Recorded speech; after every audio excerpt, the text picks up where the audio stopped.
Hello dear students, आज हम similar triangles में बेटा कुछ और नए इम्पॉर्टेंट पॉइंट्स के बारे में सीखेंगे। Ratio of their corresponding sides will be equal to ratio of corresponding perimeters equal to ratio of corresponding altitudes and equal to corresponding medians.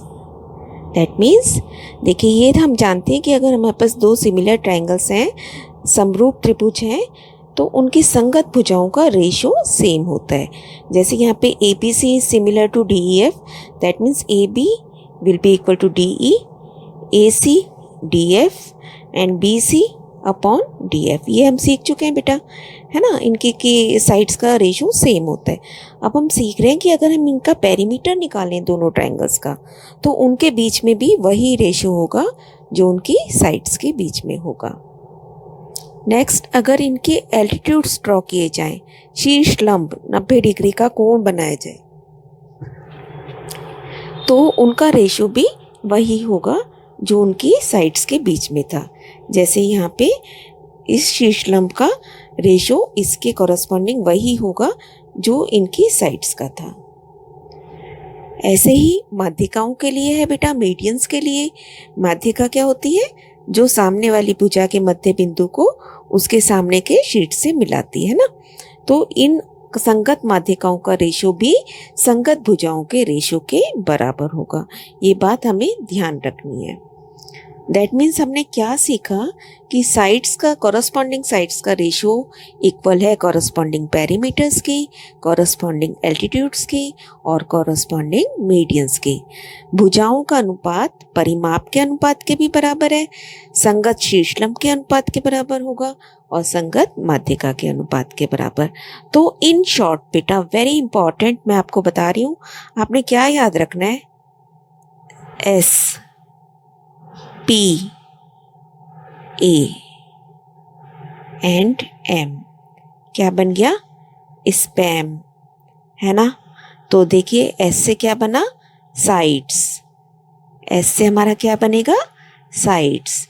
P से पेरीमीटर, A से एल्टीट्यूड यानी कि शीर्षलंब और M से बन गया मीडियन। तो आपको ये वर्ड याद रखना है, स्पैम। इन सभी चीजों का रेशो आपस में बराबर होगा। कुछ क्वेश्चंस करते हैं। दो समान त्रिभुजों के संगत पक्षों में, दैट मीन्स बेटा साइड्स, संगत हमें क्या दे रखी है? साइड्स का रेशो 2:3 है। तो इनकी परिधि का अनुपात बताइए। परिधि आपको पता है क्या होती है? पेरीमीटर। परिधि का क्या मतलब है? हमसे क्या पूछा जा रहा है? पेरीमीटर। तो अभी हमने सीखा कि साइड्स और पेरीमीटर का रेशो सेम होता है, तो जबकि वो हमको क्या दे रहा है? 4:9। तो ये सही हुआ या गलत हुआ? गलत हुआ ना।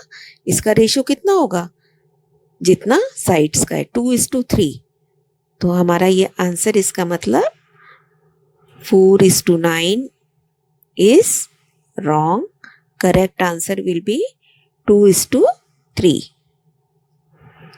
नेक्स्ट देखिए, संगत भुजा का अनुपात 2:3 है, तो संगत ऊंचाइयों का अनुपात बताइए। तो अभी हम ये भी पढ़ चुके हैं कि संगत ऊंचाइयां भी उसी रेशो में होंगी।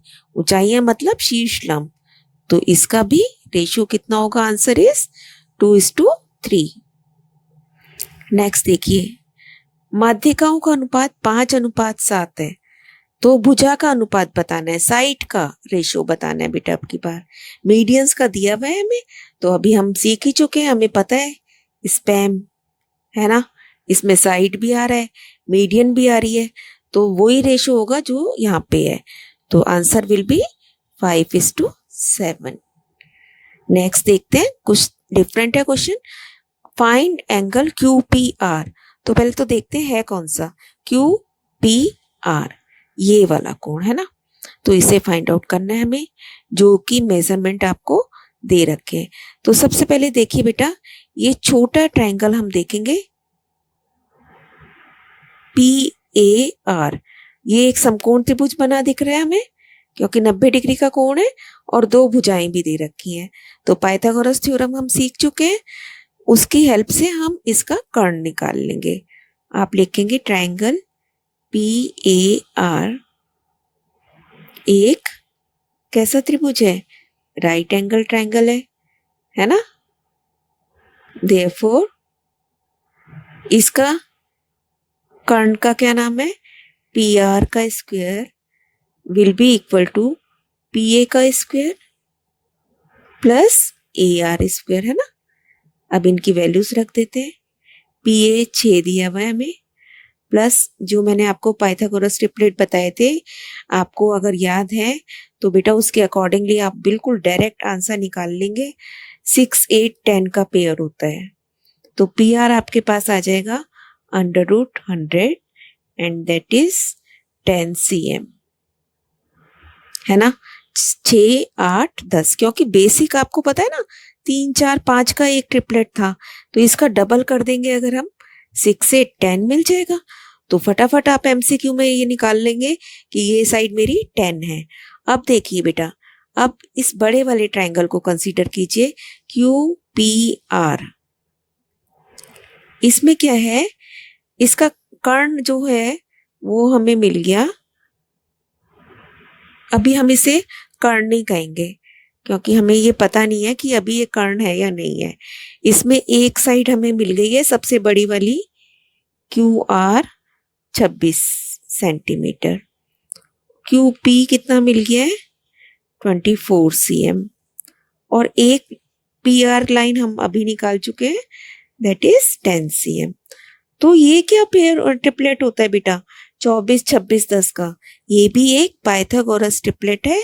अगर इसमें आप पाइथागोरस रूल लगा के देखेंगे तो वो सेटिस्फाई करेगा कि दैट मीन्स 26 का वर्ग आपका आएगा 24 का वर्ग जमा 10 के वर्ग के बराबर, है ना।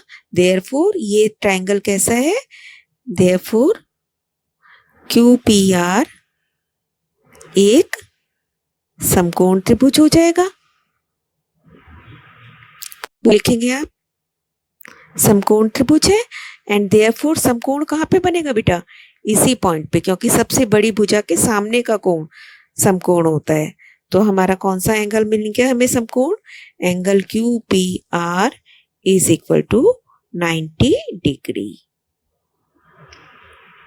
Very easy question, mental maths का क्वेश्चन है। देखिए पहले हमने छोटे ट्रायंगल को कंसीडर किया 6, 8 और इसके सामने की भुजा आप डायरेक्ट आप MCQ से 10 निकाल लेंगे, और फिर आप बड़े ट्रायंगल को कंसीडर करेंगे 10, 24, 26 का ट्रिपलेट बन रहा है, और उसके अकॉर्डिंगली ये एंगल हमारा 90 डिग्री का हो जाएगा। नेक्स्ट देखिए XY is parallel to QR। बेटा ये लाइन इसके पैरेलल है, दैट मीन्स थिल्स थ्योरम हम अप्लाई कर सकते हैं। उसने अब आगे क्या दिया है? PX upon XQ is equal to PY upon Y, PY upon YR, it should be YR, है ना। तो और इक्वल टू 1/2। तो इनका रेशियो कितना है साइड्स का? 1/2। हमें निकालना है XY upon QR। Very important question, पहले भी हम कर चुके हैं बेटा। देखिए जब इस साइड का रेशियो निकालना होता है तो मैं इधर की भी पूरी साइड लेती हूँ बड़े ट्रायंगल की। तो अगर इसका हम ये रेशियो निकालें, देखिए इसका रेशियो किसके इक्वल होगा? एक छोटे ट्रायंगल को की साइड लिया आपने PX अपॉन में PQ लिखोगे इसके, and that will be equal to XY upon QR। और इसका रेशियो कितना बनेगा? PX कितना है बेटा? PX है 1, लेकिन टोटल लाइन कितनी हो जाएगी जब 1/2 रेशियो है? तो ये 3 बन जाएगी, है ना। 1 + 2 3, तो इसके अपॉन में हम क्या लिखेंगे? 1/3, और यही हमें निकालना था। इसका मतलब XY is to QR is 1:3। ठीक है, ये साइड्स का रेशियो निकालोगे इक्वल होगा, पहले भी समझाया मैंने आपको। लेकिन अगर ये साइड हमें पूछ रहा है तो हमें इधर की भी पूरी साइड कंसीडर करनी पड़ेगी। ध्यान से समझिए बेटा इनको। Keep on learning, stay blessed.